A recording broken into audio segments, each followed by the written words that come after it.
begin the Brattleboro Planning Commission meeting of June 3rd. A couple minutes past 6. Let's first look at the minutes from last meeting's minutes, last meeting, May 6th. Is there a motion? Well, there seemed like there's some things missing from the minutes, like words and sentences that don't make sense to me. Sure, do you want to go through those? Recording stopped. Before or after the Well- motion? Recording in progress. I mean, to be honest, I could go through them, but I think someone just needs to look at the minutes again to make sure that they're. I mean, I'm looking at the ones that are on the website. I don't know if there's a different version, but there just seem to be a few places, maybe 5 or 6 places where I was like, I don't know, I feel like something is missing, or it seemed like a sentence was cut off, maybe in the editing process. Or lack of editing, I would say, in a rush to get it done. Or that, I mean, So- one example is under citizen initiative submission process. Mhm. That first paragraph, there's a sentence that says, if staff and the citizen can't. Hmm. And Okay. So I don't know that it makes sense for us to go through them now. I think maybe we should just look at them again the next time. Oh, that's weird, because my printed version, that sentence is, oh, no, I see it. Okay. Yeah. There were a few other spots like that too. Should we bring it back? Yeah, how about bringing it back next time then? I think everything would make sense if the rest of the words were there. So. One Good thing. catch. One thing that re-edited or looking at it again may not catch, but since it refers to something maybe I said, I'll bring it up now. It's on the second page, almost at the very bottom, where it says my name in this, the last big paragraph. But then the sentence below, the one with my name, it says, he also requested that the bike parking standards modify the major site plan standard so that there isn't duplication. I didn't understand either. Okay. Okay. I think maybe, I think, I think maybe what I was, the closest thing I can think to with that was that I remember requesting that the format of the table match the automobile ratios format, so that, Okay. so there isn't. I will listen to the tape for a third Okay. time. I was like Okay. lost in the conversation, so, yes. But yeah, I think, like Lindsay said, there's maybe a few other spots of missing words or typos or something. Okay. You know, the board I'm on actually is trying an AI tool that records and documents minutes as you go along. Wow. What? Do you want me to see if I can get the name of it and send it to Yes, you? please. Yeah, I mean, I'm not verifying how good it is, Yeah. but I could certainly get it and you could try it out. That would make a huge, It'd be interesting to compare, yeah. huge difference. Yeah, Okay, Time I'll do saver, that. please. All right, so we'll defer to next meeting, unless there's objection. Defer approving the minutes. Seeing and hearing no objection. Let's move on to announcements. Hey, Sarah, we've been looking forward to hearing about the Homes for All Toolkit conference, workshop, whatever it was that you went to. So do you want to fill us in about that? Yeah, man, when was that even? March? A couple months ago. Hold on, let me get the toolkit while I Okay. Okay, so the state of Vermont put together this toolkit called Vermont Homes for All Toolkit. Looks like this. It's beautiful. Hmm. I haven't read it all the way through because it's over 200 pages. However, it's essentially like start to finish toolkit for designing and building homes for home builders, investors, community leaders. I think it does a really great job of sort of dispelling kind of like the myths that we hear about creating units in Vermont, and helps you kind of navigate some of those trickier hurdles in the process. So they created this toolkit and then they hosted a summit in April. That sounds right. Up in Barrie. I think there were over 200 people there. Really well attended. I know they're sort of doing kind of follow-up events and offshoot events and whatnot. I think it was a really great sort of place to build connections with people who are also, I mean, obviously a lot of people are interested in housing. But this kind of took it a little like, okay, there's people interested in housing, but like, who are the people like doing housing, or who are the people who want to like do a thing, not just are like interested in the topic. And, so it sort of like took it one step further. Yeah, if people haven't seen the toolkit, you can just get the PDF online. I highly recommend it. Sue, I can find the link and send it to you if you want to add it to the minutes, or I don't know if you have it on the website. No, but I should put it up on our Okay. website. Okay, great. And a little plug, if people are not registered yet, to go to the Downtown and Historic Preservation Conference on Wednesday. It's going to be in Bellows Falls, so close to home. And there will be a session on the toolkit. I'll be presenting as part of that session for some of the work I've been doing in Rockingham. And then there's also a session there's going to be like a standalone session in Rutland, I think on June 11th, don't quote me. That's sort of a whole session focused on the toolkit. So plenty of opportunities to learn more, to attend a session run by Amy Tomaso, was kind of the person who spearheaded all of this with the state. And I don't know, I mean, if we're interested in hearing more, or if we want a presentation from Amy, like from my understanding is she's happy to kind of, show up, most likely virtually, because I think she lives up towards Montpelier or Burlington, and present on it, or like if there's a specific thing in the toolkit we want to learn more about, might be a nice presentation to add to one of our scheduled meetings. And I think that's it, unless anyone has questions. I do. Yeah. Big surprise. Can you recall any of a myth that was dispelled that really raised your eyebrows, or? I mean, I feel like I'm pretty like deep in this, and so I don't really listen to the myths, and I kind of understand. I understand like there's the things that people are concerned about that aren't true, are just not factual. I would say one of the things that I hear a lot is like, I wouldn't say it's necessarily myth, but I just think people are scared of density. For what, I think everyone has their, whoever's scared of density, they have their reasons that aren't maybe that's how they feel, but like it's not necessarily true. There are reasonings behind it. And I think something that this toolkit helps talk about is sort of like why we should be doing infill, instead of let's just like, where's the next empty lot on the outside of town? It's like talks about all the benefits of doing infill. And I think too, people have this idea that like new builds are going to be these like super like ultra modern, kind of like not fit the architectural design that Vermont has, and a lot of New England has. And I think what the toolkit does a good job of, they actually provide 4 prototypes. That's probably not the right word.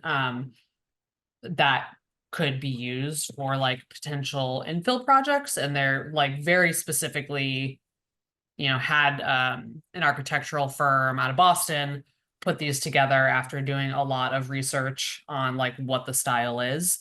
So it's like if you saw them, you'd be like, oh yeah, I've seen that in my town. I think it's just kind of about dispelling yeah, that the myth that like, oh, it's going to be this like boxy, like metal, whatever people think is modern. And it's, these infill projects, you wouldn't even know. You probably wouldn't even know it hadn't been there before. Just because it, what they provide is like, it can look like it's been there, since a while back. So yeah. So part of what you're saying makes me think that a year or whatever it was ago, when we were talking about maybe doing some, what did we call it, like pre-approved Pre-permitted, plans, yeah. pre-permitted plans, and then we found out that the state was kind of doing it, and we had enough going on. Is this actually the state's final work in addition to more in that toolkit? Oh, great. Yeah. That'll be good to So look at. sorry, it's kind of hard to see with the sun, but Mm. like if you, so these are some of like the types of housing that they're, it's all stuff that we've seen before. Right. It's kind of the missing middle. Yeah. type housing. Right. Yeah, exactly. So you said in the toolkit it speaks to, it addresses how like all of the players at all levels, it helps them to build more housing. Is town government or planning commission one of those chapters or one of those players that it touches on? You're muted, Sarah. We can, yeah, you're muted. Sorry, the baby's downstairs now.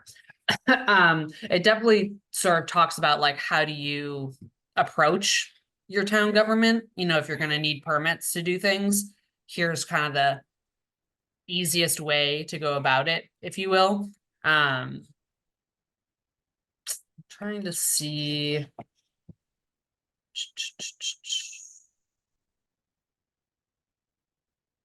There's a permitting and construction section, and my assumption in that is it would talk about like working with your town. And I'm sure, a lot of what came up in, so at the end of this summit, they had like a board game, where they took, Rockingham was one of the infill case study communities, and they took a lot, in Rockingham and used it, to show, okay, like, here, like, are the setbacks, and then here there's a slope, so like that's not buildable, and basically showed like, okay, what's the buildable area of this infill lot. Basically the outcome was it's not feasible, but that's because of zoning. And so that kind of prompted a lot of conversation around like, talk to your planning, like talk to the people in your town that, a lot of communities are working on their zoning, but there's a lot, specifically in Rockingham, they are working on updating their zoning to allow for these types of things, and so then like after that step of the game, it was like, and with the new zoning, this is what the buildable area would be, and oh, it's actually doable to fit, I think it was a 4-unit building in that spot. So there's definitely a lot of conversation around like a lot of this probably can't happen if your zoning has not been updated. And so like work with your town or go to the people, that need to help make that happen. Okay, well, consider me hooked. I'll look at the toolkit. Yeah, and again, if we want to have Amy, present, I think that would be a good use of time if people want to hear from her. The person who ran this project. Okay, yeah, we'll talk more about that. Okay. Sue, myself, and maybe you, Sarah, by email. Okay, if there's no questions from commissioners or staff, let's move on to any other announcements anyone may have. I'll just say that next meeting, I think, is our organizational meeting, where we elect chair, vice chair, clerk, which may be AI going forward now. Yeah, and so I'm happy to continue as chair, assuming the select board appoints me, because my term's over at the end of this month. But also, I'm totally open to anyone else wanting to take a stab at it and have a sense of having a different role. So Who's the vice chair? I think we don't actually have a vice chair right now because the Who's the vice chair secretary? resigned. Who's the clerk? I think Dan is. Dan is the clerk. Dan's the Oh, clerk. okay. But the clerk is really just a honorary Yeah, it's like a title. requirement by state statute. Okay. Defer to staff Yeah. for that. Yeah, so if anyone wants to, feel free to openly chat with me or staff in between meetings, and don't feel like that it's rude to go against the incumbent or something. But yeah, Lindsay. I have no intention of going against the incumbent. But I won't be at July's meeting, so I just wanted to put out there, not to nominate me for anything. Don't think that it's funny or something. And suddenly I come back in August and find out I'm president. Like, I'm putting out there right now. I'm good with things the way they are. Thank you. That's great. Great. And so the organizational meeting will also, most definitely have other topics as well, not just those formalities, but that'll be a part of it. So, I just wanted to add, last week was the committee fair. I don't know if, I think I'm aware of possibly 2 people that signed up for the planning commission, so hopefully we will have we'll be a full commission by the end of the month when the select board makes appointments. So. that'll be great. Is the select board that you're talking about tomorrow, is that the one? No, tomorrow I think that they might reseat incumbents who've reapplied, and then I think later in the month they seat new members. I think that's the way that it's been done. Sarah posted the toolkit link in the chat. Is maybe since so apparently there are 2 people who are interested in joining, this isn't a relevant question, but is there any point in discussing like how do we help get more people involved? Obviously you and I have had our discussions just around me not being able to show up for like last minute kid things, and if there's a way that like other than like us reaching out to people that we know, or if other people have ideas about like how do we just get more people involved. Yeah, I mean, that was part of the committee fair, was trying to drum up, people's interests in volunteering for a town committee. I think other ways, you could always write letters to the either, e-newsletter type things, the newspapers, social media if you dare. Yeah, I mean, I guess we can see where we land and think about maybe some other ways.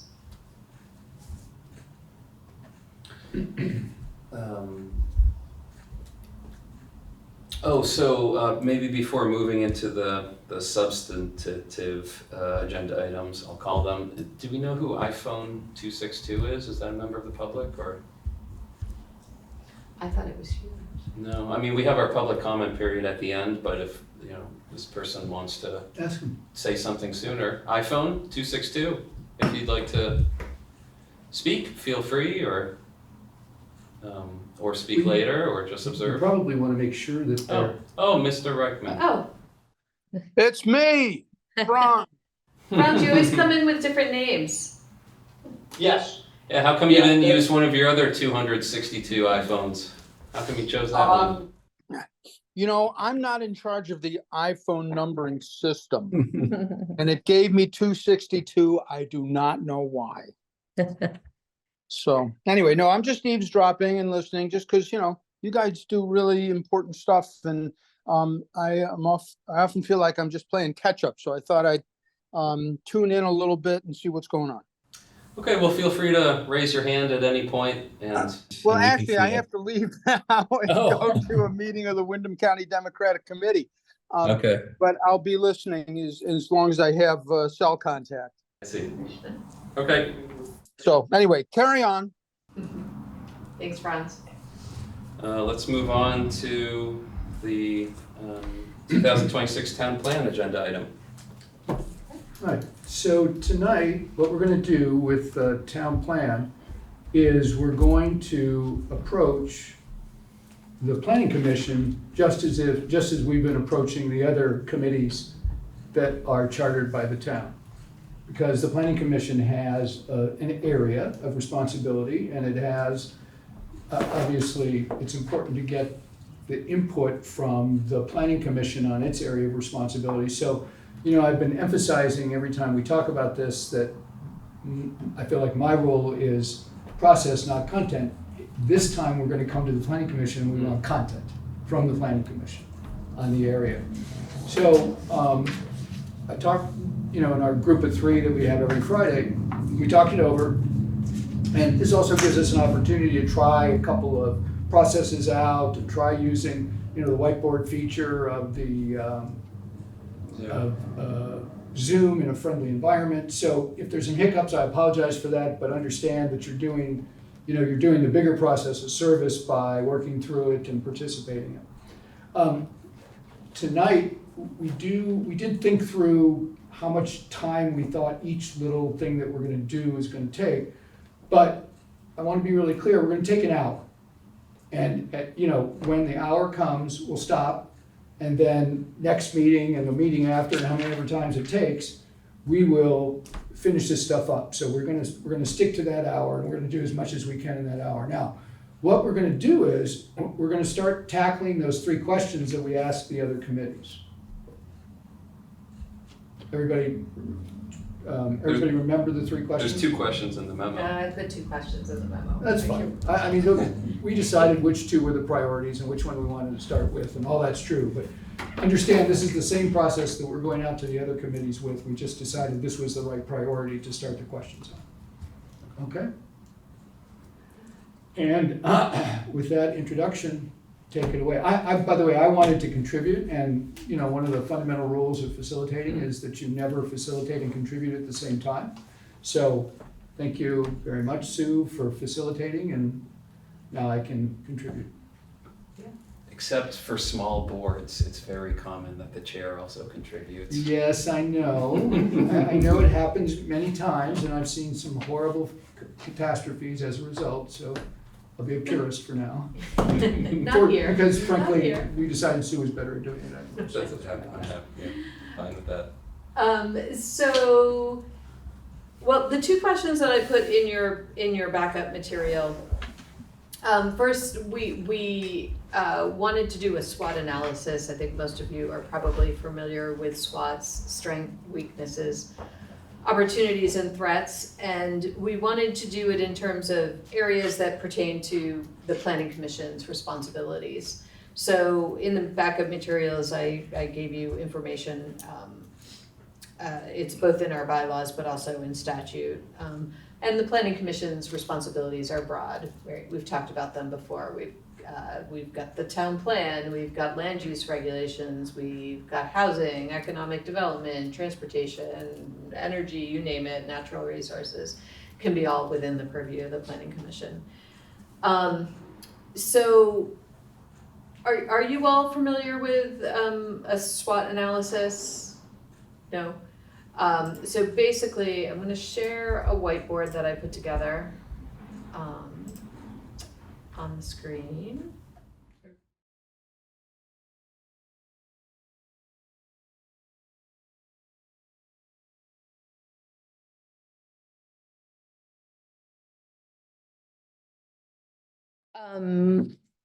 So the timer is up. We will, let's go back to strengths. I'm gonna kind of group them together. But at the same time, if you have any questions about what somebody may have wrote or what it means, feel free to jump in and ask that. So we've got well-developed planning regulations and administration. We've got unique place preservation. We've got many area concept plans with great public participation. I'm thinking I'm gonna group that with the well-developed planning regs because it's part of the town's planning program. Let's see, easy to understand LUR, land use regulations, so I'll put that over there as well, unless anybody thinks differently. Let's see, we have. Did Lindsay disappear? She just has her camera on. Okay. Yeah. Flood resiliency progress. Let's see, we've got 3 here that kind of deal with bike infrastructure, public transportation, reduced car usage. So I'm thinking I'd group them together because they're transportation related. Let's see. Flood resiliency progress. Oh, by the way, if you haven't been out to 250 Bird Street, you should check it out. There's some It's so walking paths. cool. What's that? It's so cool. I drive by it every day after I pick up Sylvan from daycare and I'm like, ooh, they put trees in. Ooh, there's a path. I'm so excited. Yeah, yeah. It's really gorgeous. So we ask that you stay off the area where we're trying to grow vegetation, but definitely use the paths. And one of them is ADA compacted. Take you to the brook. Okay, developing where infrastructure exists. Forward-thinking staff. There's 3 staff things. Yeah, you probably group staff together, huh? Yeah. I was a little confused on the one before the forward-thinking staff, though. Engaged planning staff. Is it reduced car usage? Okay, Developing where infrastructure exists. That means, I wrote that, it means like compact growth or not spreading out your water and sewer and roads, just infill. Okay. Compact growth, building where, in the historical pattern, more or less. are you okay grouping that with lots of multifamily housing intensity? I mean, unique place preservation, some overlap with that. I thought so too. Preserving Yeah. nature and keeping historic, area feeling, used. Yeah, and it does. populated. Okay. So for weaknesses, let's see, we've got slope sides restricts development. So that's kind of a land use, issue. Let's see. Land use regulations hinder initiative versus no zoning town. I think I need some clarity on that one. Well, But it's it just- sounds like it's land use regulations, so I'm gonna. stick them Yeah, it together. definitely is. It's just saying that, there could be advantages in a no zoning town for quicker, I get follow through of an idea to development. Okay. Really good stuff. Okay. It wasn't for Act 250. Yeah, well, yeah, but there's smaller things that people can do in those towns. Downtown What does parking, Stack uses mean? yeah, Or- downtown parking lots don't stack Yeah, uses. Feel free to edit it. I just meant like, they're not an efficient use of space, in my opinion. They could have buildings above them, they could be multi-level, they could have solar panels above them. I don't know if there's towns around us doing a better job, but Do you mind if I What- are not used efficiently? sure. Could have multiple. Really interesting stuff. That is a long sentence, but I'll understand it better. Spatially efficient. Yes, that would have been good. Not many mixed use neighborhoods, who does economic development? Separate. Difficult biking conditions. Old housing stock. These are hard to group because they're all good. Flood prone river through town. Low use of town plan at all levels and accessing the waterfront downtown. Committee, commission, et cetera, vacancies and public engagement at non-select board meetings. So- Was the intent to start with that was low? Yeah, Well, you can't say low vacancy. I mean, I'd say high vacancies and low public engagement. Yeah, Yeah. that's a neg, sure, Yeah. it's its weakness, sorry. All right, okay. Let's see, oh, sorry. I'm dragging one inadvertently. Okay, so the opportunities are better utilizing the commons, creating a town square out of Harmony Lot. I'm gonna put them together. Increased playgrounds and parks, so these are all kind of about our public spaces. Educating property owners about zoning and financing. We've got easy access from 91, and we also have entry into Vermont. So I'm gonna put those together. Um, let's see, waterfront development, for example, the Whetstone Path. Proximity to other pop centers I wrote, that's probably the same as locations. in You think so? Yeah. Vermont. Yeah, okay. More public planning suggestions. Just meaning the townspeople could be more engaged or. Oh, okay, Just know reading the what you mean. regs and coming up with ideas or okay. and proposing amendments or plans. Do you think that's similar to new charter, new powers and abilities? Do you Sure. think they could be grouped together or? Sure. Okay. Vacant or larger lots, in areas zoned for density. Let's see, greater regional neighborhood planning. Downtown business turnover as an opportunity. UVM branch in town. We do actually have the UVM Cooperative Education Center, but it's pretty focused on gardening and some other Yeah, things. I meant like. Yeah, the you meant like potential a- for a collegiate presence. Federal money for the train station.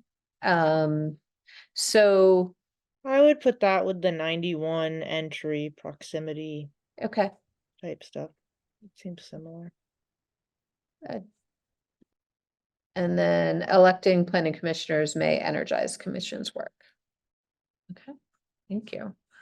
And then the last one is the threats. So a threat of county government expansion.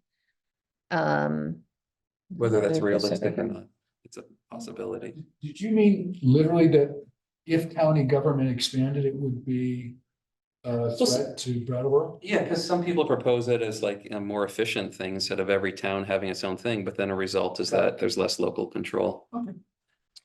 I was thinking of putting state level mandates with that, grouping them together because it's kind of the state. Something higher, Um, usurping our. Yeah, abilities. state government. Let's see, we've got low density sprawl of single family homes and solar out competing rural land uses. Let's see, we've got not enough housing. And they don't really go together. Climate change, poverty, despair. You also have Vermont becomes too expensive for many. They're kind of not the same, but I'm gonna put them over here, but not necessarily together unless anybody feels they should be together. Many business owners are retiring, macro economy impacting business closures. And I feel like those could be grouped together. Again, they're a little, not necessarily the same. I almost put Vermont becomes too expensive for many with state level mandates. I wrote that and it was really intended to be that Vermont policies increase property taxes and other expenses to a household, that it becomes expensive to live here. Now, maybe it should be reworded. There's also pandemic money goes away and budgets tighten, which is kind of more maybe That level. Fed. Well, Well, it's Fed, state and local, actually. I mean, how do we feel about grouping those three together, the state level mandates, and that's one way we could group them. It's great. Aging population, low decreasing household size, so let's put these two together. Construction is excellent. Sticky. Where is expensive construction? At the bottom. Expensive construction. Yeah. I could put that with not enough dwellings, but I don't know if it's just about housing. How are we doing on time? So, We are going to wrap this up now, and we've got, yeah, how much? 7:09. yeah, Would it be okay if we just got a little feedback real quickly Yes. from the group on that'd be great. how the process was? Was it valuable? Are there improvements? Are there things that we shouldn't do? Yep, I think that would be, And remember, Really this is helpful. probably intended, I don't think it's necessarily, now that I've gone through it, it would be not necessarily as valuable for a committee as it would be for more of a public forum. Hmm. Feedback, any kind of feedback. I Good, thought it bad. went well. whatever. Yeah, Go ahead, Lynn. this is Lindsay? similar to other SWOT analysis I've done in the past, and I would expect that you might have different participation depending on the group that you go to see, and to keep your expectations low. Okay. Yeah, we didn't try to reinvent the wheel by any means. I mean, this is standard stuff. Standard process. I think it's a good way to feel like before COVID, when we all would meet in person Hmm. and sit around a table. So, even though we weren't hearing each other, literally, it was, very interactive, and it seemed like everyone contributed a few things at least in each category. So, seemed pretty balanced, and that it encouraged everyone to just write down, what they were thinking. It's intended, obviously, to encourage brainstorming. In other words, nobody's criticizing or judging anybody's opinion, and so they feel free to just dump whatever they want to dump, right? Which is good. Any other comments before we move on? Okay. Yeah, I would just add, I liked seeing you all work together, and, even though we're kind of some in the room, some there, some at home, it was a Yeah, it was a good that tool, was really actually. Yeah, yeah. I thought the Zoom part of it worked very well for never having used it before. Yeah. Yeah. So I will take this and I will, report out on it. And we'll kind of keep it, as John was saying, as we look at the current assessment, we'll collect these and kind of build a report on this. So you'll see it again. Thank you, Sue, very much for running this. Thank you for doing all the research on the Zoom stuff. It's excellent. Yeah, that's good. The next question actually gets at a couple of different questions that we've asked the, I just want to stop and share. That we asked the other committees. So, in a little different wording. And so, some of you maybe Read the town plan, sorry. I can't get the screen share off.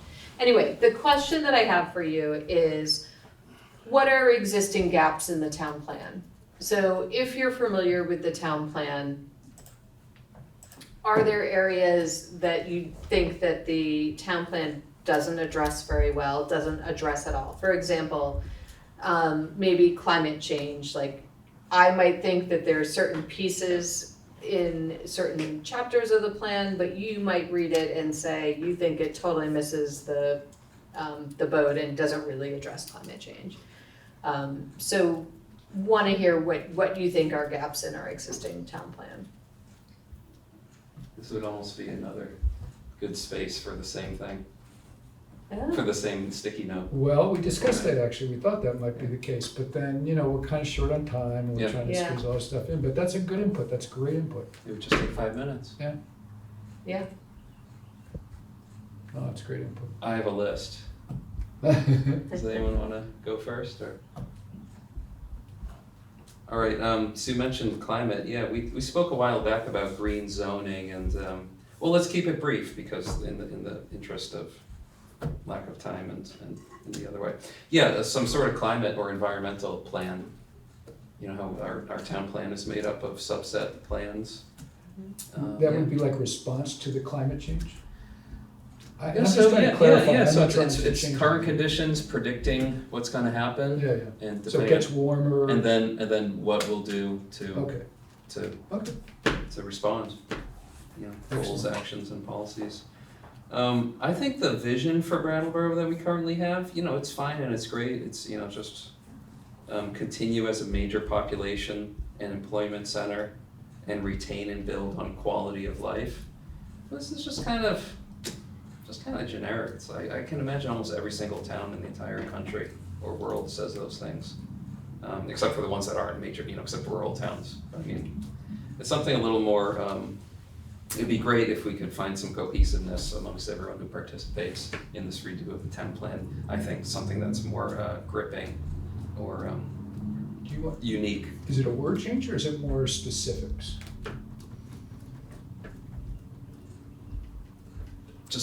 something that speaks more to the personality of the town, or the desired personality of the town. Like arts and culture, not that that's necessarily what you're Sure. suggesting, but I something, suppose, yeah. It just seems like what we have now is More like a generic, brand but description. good. a differentiated brand Brand, switch. Got it, okay. The state talks about this thing called an enhanced energy plan, and it gives some benefits, but they're, as far as, with renewable energy siting and whatnot, but it doesn't really seem like the effort's worth the benefit, right? That's kind of what we've talked about, but that is a gap that we have. It's okay, yeah. We've talked before about or having a gap about some places are doing planning around and land use regs around energy storage. I think you brought that up, Sue. And so that we often think of batteries now, but like I looked up that pumped hydro is 96% of the global storage capacity Wow. of energy storage. So, batteries are getting cheaper, but pumped hydro still dominates. And there's one down in Northfield in the other state, but it'd probably make people really upset if we were to put one on a little mountaintop in Brattleboro. But, a little thing is that in the land use chapter on the natural assets map, it has these icons and it says like steep slope, scenic views, wildlife habitat. And the wildlife habitats are all like uplands. But yet when you go to the retreat meadows, wetlands are actually the most productive places ecologically. So I think maybe that's just, I don't think that's actually a reflection of what's actually most productive wildlife habitat.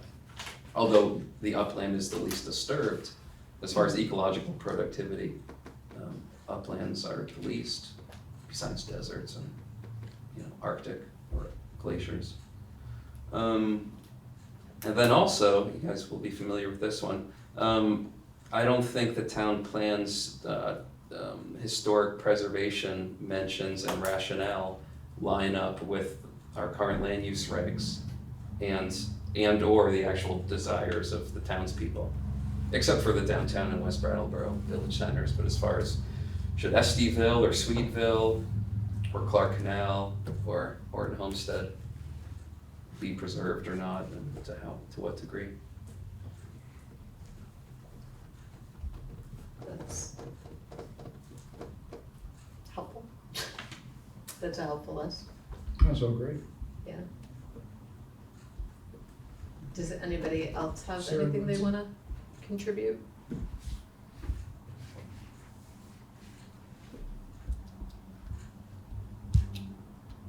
The plan is really big. Yeah. It's long, isn't It it? is. It's really. When you long. remove it from a bookshelf, it leaves a massive gap. Yeah, I can imagine that. It's wordy too. I find it really hard to get to the data I want to get to Mm. rapidly. But I mean, those are formatting issues, which hopefully we'll address with switching to the Berlin format. Berlin. Well, I think, what you just said though, you're not finding the data that you're looking for, so there, it's, whether it's not organized in a way or it's not in there. Yeah, I think that's probably part of it too, as we talk about the data we want to collect and what we would do if we were to make a presentation, for example, I think we'll probably zero in on the data that people would think are most important, rather than just data for the sake of collecting data and reporting data.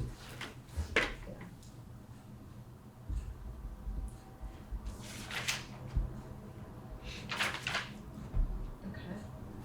It's good. Well, we are at about 7:20, so that's good. If any of you think of other gaps and you want to send them our way, that would. Thank you, everyone, by the way, for participating. I mean, this is obviously the first time we've tried it. It's a bit of an experiment, and it was great to have everybody's such good participation, so appreciate it. Yeah. If you have any comments on the process, please let Sue or I know, so we can refine it before we go out public. I think it's a good process to do, with all the other committees and boards who want to participate, and, even making that GAPS one, a similar format. By the way, A fifth there's some category. other committees that are actually told us they're gonna write their chapter. Well, So, the enthusiasm goes all over the spectrum, Yeah. right? Yeah. From, oh, please don't bother us, to, okay, you've given us what we need to do, Mm. we're gonna go write that chapter, and presumably you're just gonna put it right in the plan. mhm. which we might have to temper a little bit. We might have Right. to temper that a little bit. But Definitely. there seems to be engagement with it, and, you know, one of the questions that we didn't ask about the planning commission is how do you use the town plan? And one of the reasons I didn't ask that of this commission is because we've used it a lot to do some of the other planning studies that we've done, whether it's housing or bike walk and stuff, and so it would probably be interesting because while you as individuals maybe haven't used it a lot, it has guided a lot of the work in the department and grants that we've sought and things that the planning commission, that we've brought to you, so. Anyway, Not everybody has used it as much, I think, is what Sue is alluding to. Some people ask me what their section was. Okay, so let's move on to the bike parking standards. We talked about this last month with some comments on the draft, and staff has revised it pretty substantially. Yeah. So maybe we just have 15 minutes for this, but maybe I think it'd be useful to run through the changes yeah. from the previous one to this, if the commissioner, if there's no objection from commissioners. Yeah. So what I did, the vibe that I got from the last meeting was where we had presented a strikeout version of the local motion suggested regulations was, I kind of got the impression that we weren't wedded to sticking to what local motion had provided, and in some senses it was a bit wordy and a little bit different than our other chapters. So this is a bit slimmed down, and there's some parts that you've seen in here that that I'll point out that you saw in the local motion that aren't in this one. So one of the things that we did was the minimum short-term bicycle parking and minimum long-term bicycle parking now matches the table that is in the parking standards. And we went through and really tried to focus on kind of the public assembly mostly being educational areas, or educational uses, and the industrial uses, and some of the commercial uses, and trying to set the bicycle parking standards there. And they're pretty much all pretty standard, 1 per 10,000 square foot of gross floor area for the short-term parking, and 1 per 25,000 square foot of gross floor area for long-term parking. We did set some ratios for some of the smaller commercial uses. No long-term parking is required, but some short-term parking based on customer traffic, which is how it's put in our parking standards. In terms of bicycle racks, what we heard at the last meeting is you still wanted the ability to, if somebody was able to create a rack that met all the standards, it didn't just have to be the U-shaped rack or the Hitching post? hitching posts, thank you. And so to kind of make the section a bit briefer, I've taken out the illustrations. We could add those back in if you wanted, but that took up a lot of area. And we also took out the kind of location, the drawing that showed how the bicycle parking should be laid out, that had distances from buildings and distances from the front setback and all of those things, and just tried to describe it in words much briefer. We looked at it, and it's a pretty urban form and could lock some of the developments into kind of it just seemed to make sense to give them distances and let them decide how it fits best on a lot. If your lot's not a perfect square in downtown, that kind of thing, it might be difficult. So it looks very different. It includes a lot of what was in the local motion in terms of signage, lighting. We added a maintenance section to it. Yeah, I'll stop there. Commissioners? Lindsay, looks like you're about to, go ahead. Yeah, I had a couple of questions. Let's see, towards the beginning, B, applicability 2. I'm just wondering how, if we're talking about eliminating minimum parking, I wonder how this could be worded so that that's not something that needs to be changed. Oh, Oh, yeah. Yeah. Yes, I think it would just be to all zoning districts, period, with the exception of the urban center. Mhm. Okay. yeah. And then let's see. I hear what you're saying about taking out the pictures and allowing for flexibility, but I'm concerned that the folks who end up having to make decisions about it will not have anything to guide them. Okay. I don't know if there can still be like an addendum that shows something. Because for example, I wouldn't know what type of bicycle rack would accommodate a U-shaped locking device.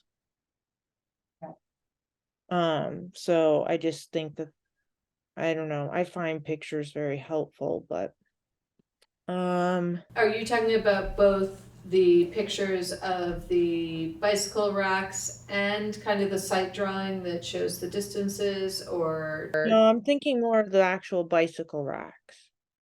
Yeah, me too. I think the rack would be beneficial to keep, but the site standards, I think the numbers that you provided in this new draft are, for the most part, allow flexibility but cover most things that the site standards are trying to get at.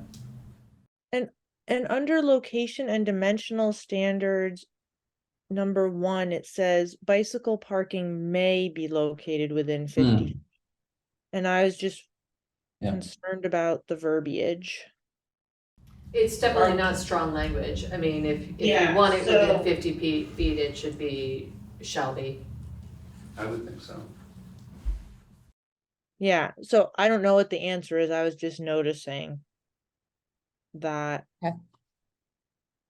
And in the same section, I was wondering why we're saying, like, if an apartment has a special space that has been created just for storing bicycles, like, I'm okay with that being counted.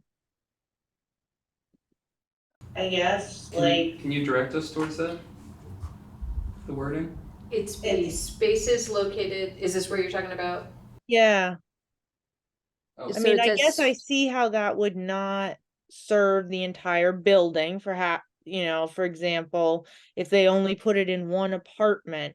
But I'm just not so sure about B, and Yeah. maybe there's a different way to word it that How makes about- it.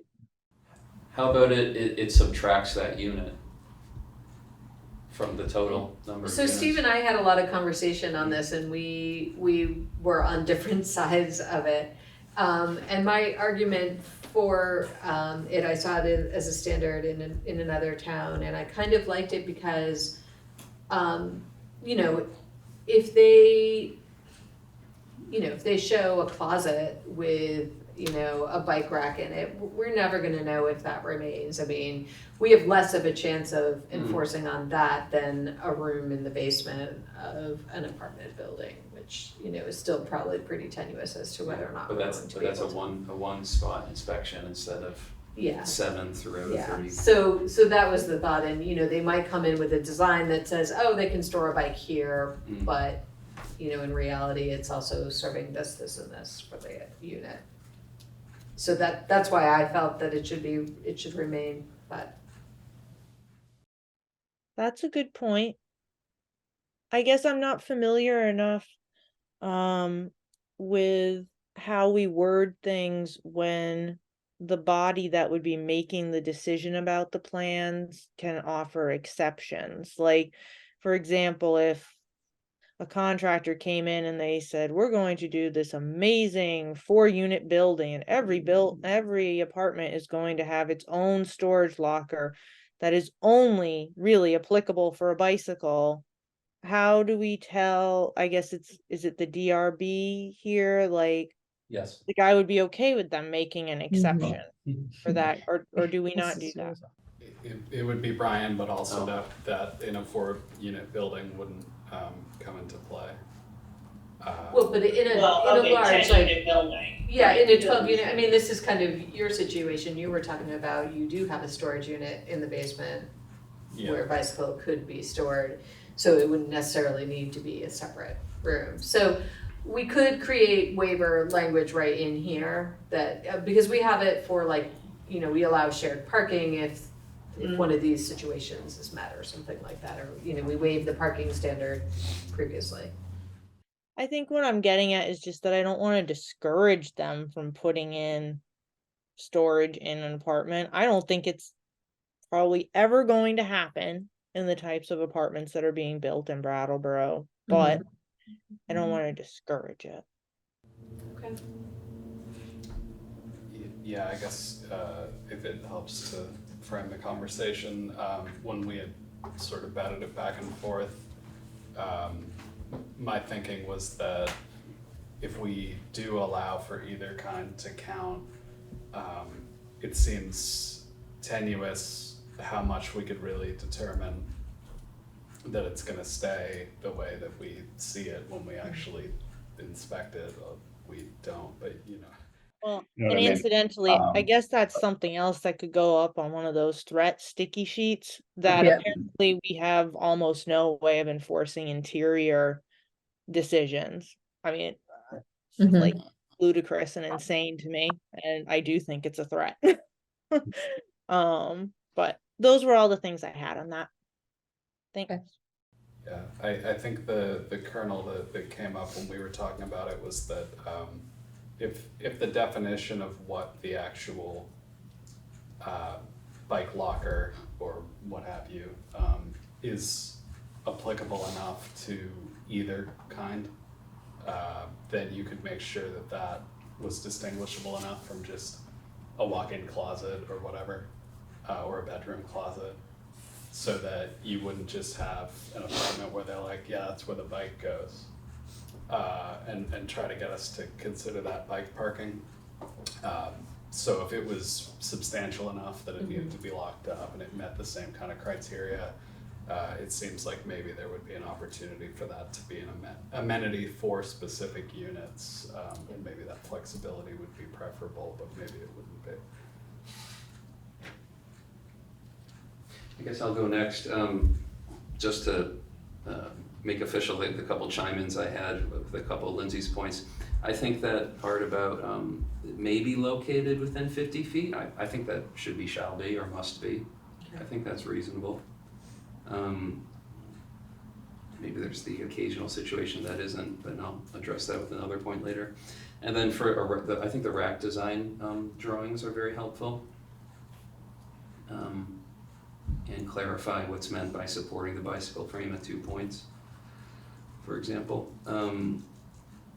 If this section, and I know before the meeting, Sue, you said, you know, that when this comes to us, you know, if we pass this, that when it actually comes to us for our final decision, and the next step being to the select board, that, you know, that's our, it may get cleaned up and coordinated and, you know, neatened up a bit more in the parking section. But if section 313, which is parking, has a purpose statement, and this is 313J with its own purpose statement, but like 313's purpose statement, I read it, doesn't seem to totally be relevant to 313J. So it's like a purpose statement with under another purpose statement, and I felt like when I read them they conflicted just a little bit.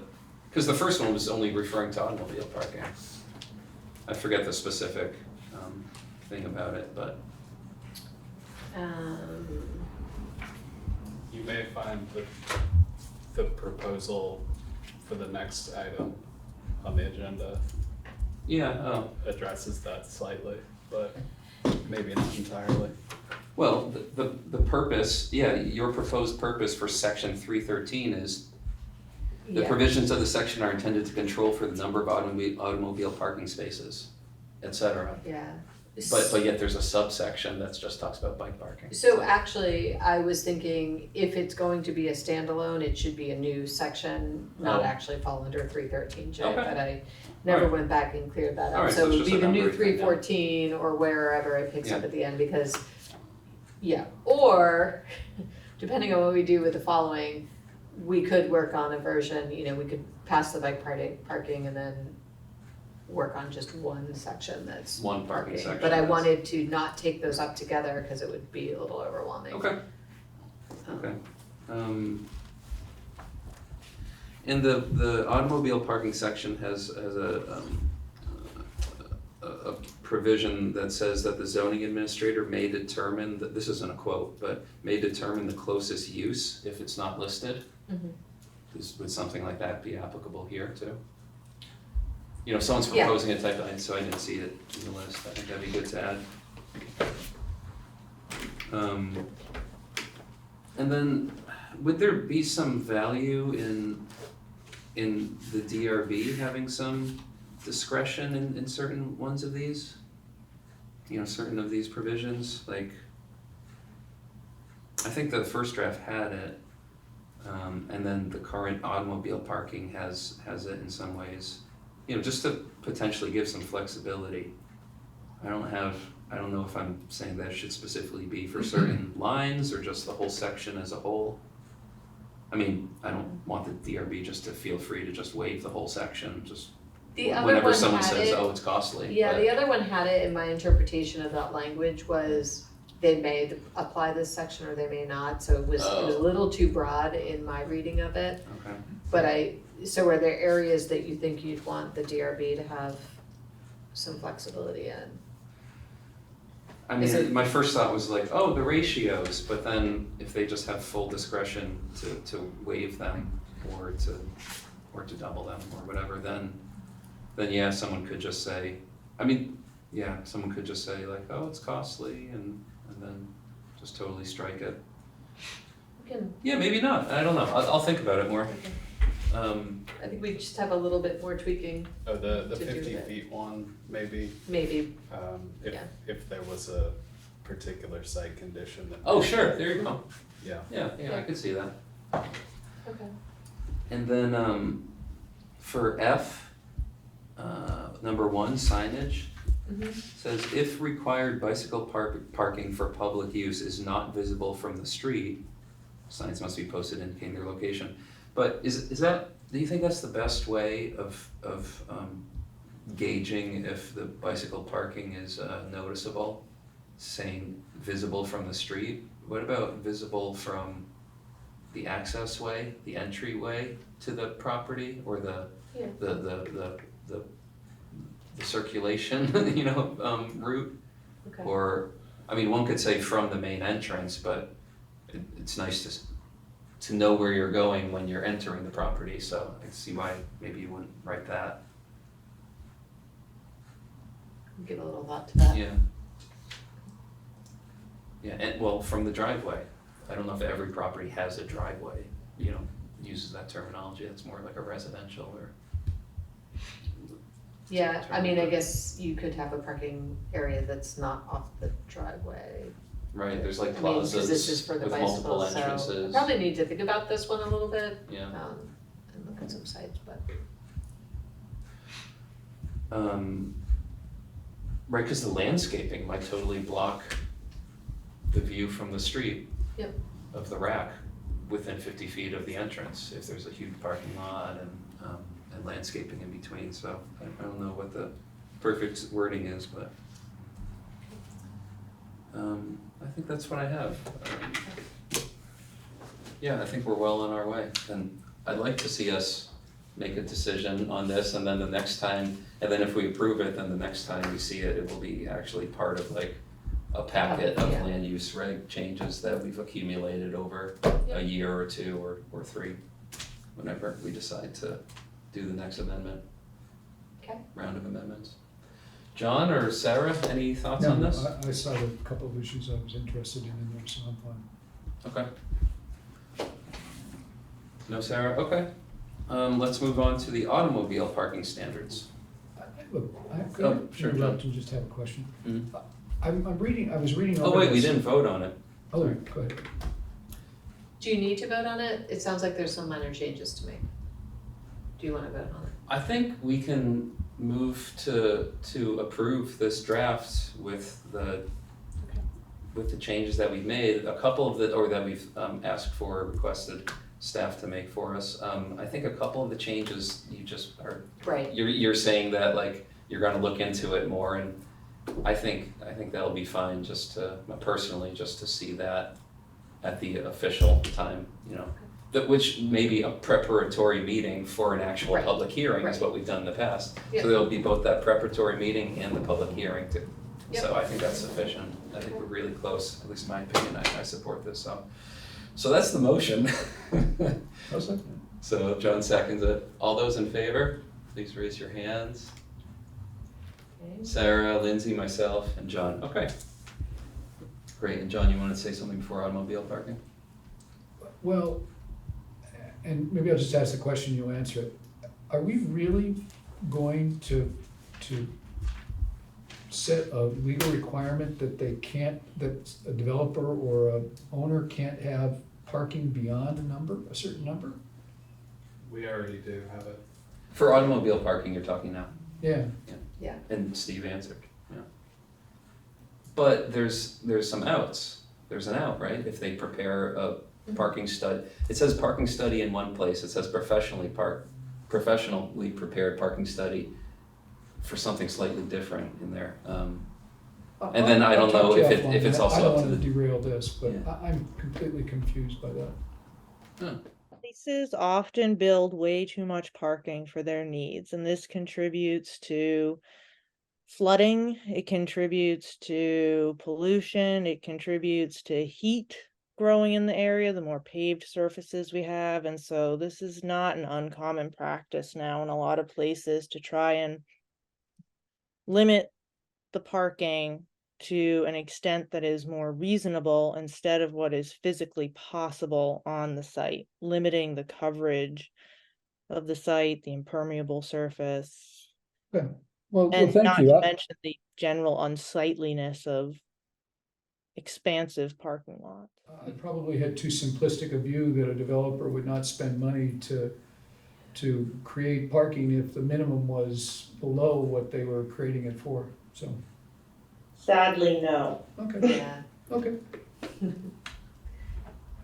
Yeah, I think that particular view of it being a variety of negative externalities, that it would seem like there needs to be a binding ceiling on how much can be made, because the cost of it, or the perceived cost of it, is seemingly so low that excessive amounts of it are often built out without having that ceiling on how much can actually be made. I don't know that fully is captured in the language that we have here, so if there is a feeling that we should explain that more specifically when we come No, back. I just, Lindsay's reasons were perfectly reasonable and I understood quite well. I was coming from the angle that we can't stand cars, and so we're gonna make damn sure that, we reduce the number of spaces available for cars to a minimum.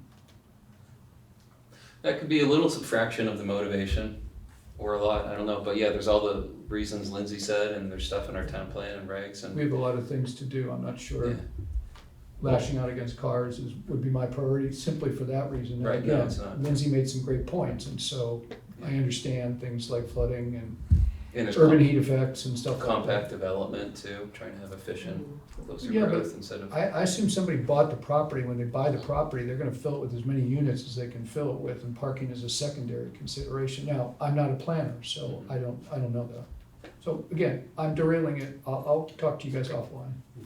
Just in response to that, I would say from a housing perspective, our experience is that developers are meeting they're providing parking because they have to, because it's in the regulations. Yeah, But if you're talking commercial, they want big parking lots. So those developers want a lot of parking, Got it. particularly the fast food restaurants and stuff. I mean, got it. you know, given the turnover in those places, it's the amount that they want is Got really it. That helps a lot. excessive. Thank you. Okay, again, I'll be glad. Well, thank you for that. You know, everyone's coming in at a different time or feels differently about things, and Yeah. for the public that's listening, you know, later, it's good to have context and rationale brought up every so Yeah, I think often. there's things to social engineering, there are things that we should not be social engineering, but that's, again, just my personal opinion. Yeah, I think it's a good point that maybe we have presumed that that's already known and don't explicitly touch on that. So if there is an interest in having that more specifically mentioned in that purpose section, maybe, I think that's a great idea. Because it would maybe even be helpful when these things get reviewed by the DRB or even in court. So we have here some strike changes. Regrettably, the color of the insertions and the deletions are the same shade of red. I don't know why that is, but I apologize if that is difficult to parse. But everything that's stricken has been proposed for removal from the existing section, and everything that's underlined is proposed to be added. So essentially, we have proposed to remove the requirements that would mandate that there be a minimum amount of parking, and what we've done to the table that we're all probably quite familiar with, is just actually formalize that existing 313 section that says that double the minimums as they currently exist is the maximum that you can have, unless you make the case in certain ways that are laid out, where you could prepare a study or other things like that, to say that you need more parking than would otherwise be allowable. So we've either doubled the amount, so for instance, 2 per dwelling unit, as opposed to the 1 that was previously the minimum, or we've halved the ratio of space per unit that you can do. So you'll see that the lowest ratio is 1 per 75, which is actually about half the size of a parking lot, or a parking space. So that's a pretty substantial amount of parking. One thing that's proposed specifically that hasn't been brought up, and it's just something that sort of popped into my head as a potentially useful idea, that I think bears maybe a little bit more specific looking at, is this, let's see, this is 313C, or sorry, 313B4, which provides for 3 different kinds of, or cases where a parking space won't otherwise count towards the maximum. And I think we would welcome conversation on how folks feel about each of those. In a sense, we already have C, ADA or other accessibility related requirements not really counting, because they, that supersedes local zoning. But we thought that it was probably a good idea to just mention that in there as well. But A seemed like it wasn't a specific land use conflict situation where if you're creating a new deck of parking, that's not going to take up any more space than one surface lot would, so we don't see any point in punishing that per se. And then B seemed like a nice way to have a sort of trade-off, where if you wanted to provide more chargers than would otherwise be required, Would you have more cars? that we could not count those spaces towards it. And I don't know, I'm tempted to bite on that because I'm a known EV hater. Be the better man than I am. And I actually put that in because I thought that it could potentially help balance some various goals that we have. Not an EV hater, but a personal vehicle electrification skeptic versus buses and trains and whatnot. But it seems like that would be an interesting way to try to get some sort of public good per se, as a way to allow for a slightly greater amount of parking if that was desired by a developer. More or less everywhere else, we're just seeing slight revisions to the actual language to just reflect the fact that there's no longer a minimum. I don't think that there's any surprises other than that. Commissioners? Thoughts, questions, comments, suggestions? I have a list. I don't have any, I'm all set. Oh, Sarah, please.